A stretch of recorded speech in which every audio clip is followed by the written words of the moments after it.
حضرت عمران رضی اللہ عنہ کہتے ہیں کہ ہم نبی کریم صلی اللہ علیہ وسلم کے ساتھ ایک سفر میں تھے کہ ہم رات بھر چلتے رہے، اور جب رات کا آخری حصہ آیا تو ہم نے پڑاؤ ڈالا، اور مسافروں کے لیے اس وقت کے پڑاؤ سے زیادہ مرغوب اور کوئی چیز نہیں ہوتی۔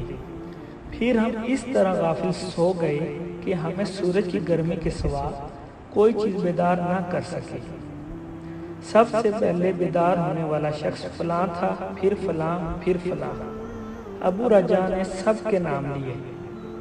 پھر چوتھے نمبر پر جاگنے والے عمر بن خطاب رضی اللہ عنہ تھے، اور جب نبی کریم صلی اللہ علیہ وسلم آرام فرماتے تو ہم آپ کو جگاتے نہیں تھے یہاں تک کہ آپ خود بخود بیدار ہوں، کیونکہ ہمیں کچھ معلوم نہیں ہوتا کہ آپ پر خواب میں کیا تازہ وحی آتی ہے۔ جب عمر رضی اللہ عنہ جاگ گئے اور لوگوں کی حالت دیکھی، اور وہ ایک نہ ڈر دل والے آدمی تھے، بس زور زور سے تکبیر کہنے لگے۔ اس طرح بآواز بلند آپ اس وقت تک تکبیر کہتے رہے جب تک کہ نبی کریم صلی اللہ علیہ وسلم ان کی آواز سے بیدار نہ ہو گئے۔ تو لوگوں نے پیش آمدہ مصیبت کے متعلق آپ صلی اللہ علیہ وسلم سے شکایت کی۔ اس پر آپ صلی اللہ علیہ وسلم نے فرمایا کہ کوئی حرج نہیں، سفر شروع کرو۔ پھر آپ صلی اللہ علیہ وسلم تھوڑی دور چلے۔ اس کے بعد آپ صلی اللہ علیہ وسلم ٹھہر گئے اور وضو کا پانی طلب فرمایا اور وضو کیا اور اذان کہی گئی۔ پھر آپ صلی اللہ علیہ وسلم نے لوگوں کے ساتھ نماز پڑھی۔ جب آپ صلی اللہ علیہ وسلم نماز پڑھانے سے فارغ ہوئے تو ایک شخص پر آپ صلی اللہ علیہ وسلم کی نظر پڑی جو الگ کنارے پر کھڑا ہوا تھا، اور اس نے لوگوں کے ساتھ نماز نہیں پڑھی تھی۔ آپ صلی اللہ علیہ وسلم نے اس سے فرمایا کہ اے فلاں، تمہیں لوگوں کے ساتھ نماز میں شریک ہونے سے کون سی چیز نے روکا؟ اس نے جواب دیا کہ مجھے غسل کی حاجت ہو گئی اور پانی موجود نہیں ہے۔ آپ صلی اللہ علیہ وسلم نے فرمایا کہ پاک مٹی سے کام نکال لو، یہی تجھ کو کافی ہے۔ پھر نبی کریم صلی اللہ علیہ وسلم نے سفر شروع کیا تو لوگوں نے پیاس کی شکایت کی۔ آپ صلی اللہ علیہ وسلم ٹھہر گئے اور فلاں کو بلایا۔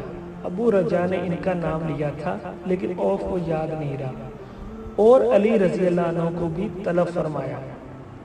ان دونوں سے آپ صلی اللہ علیہ وسلم نے فرمایا کہ جاؤ پانی تلاش کرو۔ یہ دونوں نکلے۔ رستے میں ایک عورت ملی جو پانی کے 2 مشکیزیں اپنے اونٹ پر لٹکائے ہوئے بیچ میں سوار ہو کر جا رہی تھی۔ انہوں نے اس سے پوچھا کہ پانی کہاں سے ملتا ہے؟ تو اس نے جواب دیا کہ کل اسی وقت میں پانی پر موجود تھی اور ہمارے قبیلے کے مرد لوگ پیچھے ہیں۔ انہوں نے کہا اچھا ہمارے ساتھ چلو۔ اس نے پوچھا کہاں چلوں؟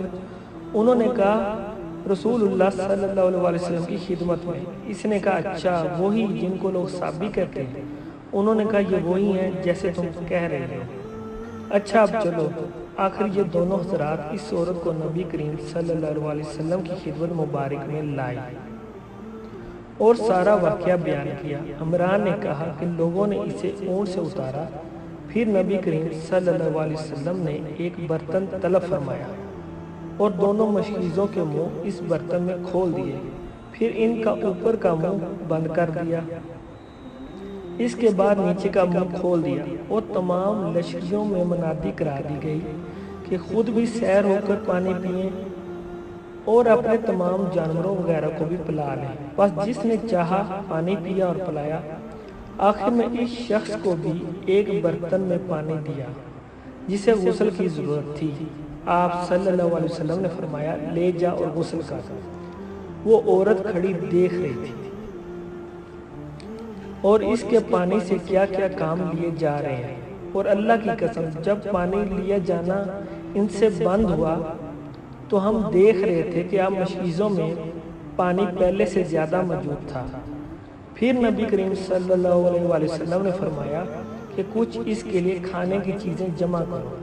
لوگوں نے اس کے لیے عمدہ قسم کی کھجوریں، آٹا اور ستو اکٹھا کیا، یہاں تک کہ بہت سارا کھانا اس کے لیے جمع ہو گیا۔ تو اسے لوگوں نے ایک کپڑے میں رکھا اور عورت کو اونٹ پر سوار کر کے اس کے سامنے وہ کپڑا رکھ دیا۔ رسول اللہ صلی اللہ علیہ وسلم نے اس سے فرمایا کہ تمہیں معلوم ہے ہم نے تمہارے پانی میں کوئی کمی نہیں کی ہے، لیکن اللہ تعالیٰ نے ہمیں سیراب کر دیا۔ پھر وہ اپنے گھر آئے، دیر کافی ہو چکی تھی، اس لیے گھر والوں نے پوچھا کہ اے فلانی کیوں اتنی دیر ہوئی؟ اس نے کہا ایک عجیب بات ہوئی، وہ یہ کہ مجھے 2 آدمی ملے اور مجھے اس شخص کے پاس لے گئے جسے لوگ صابی کہتے ہیں۔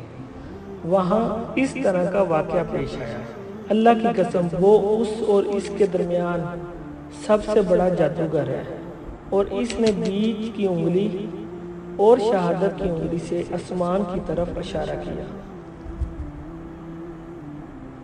اس سے مراد آسمان اور زمین سے تھی، یا پھر وہ واقعی اللہ کا رسول ہے۔ اس کے بعد مسلمان اس قبیلے کے دور و نزدیک کے مشرکین پر حملہ کیا کرتے تھے، لیکن اس گھرانے کو جس سے اس عورت کا تعلق تھا کوئی نقصان نہیں پہنچاتے تھے۔ یہ اچھا برتاؤ دیکھ کر ایک دن اس عورت نے اپنی قوم سے کہا کہ میرا خیال ہے یہ لوگ تمہیں جان بوجھ کر چھوڑ دیتے ہیں، اور کیا تمہیں اسلام کی طرف کچھ رغبت ہوئی؟ قوم نے عورت کی بات مان لی اور اسلام لے آئی۔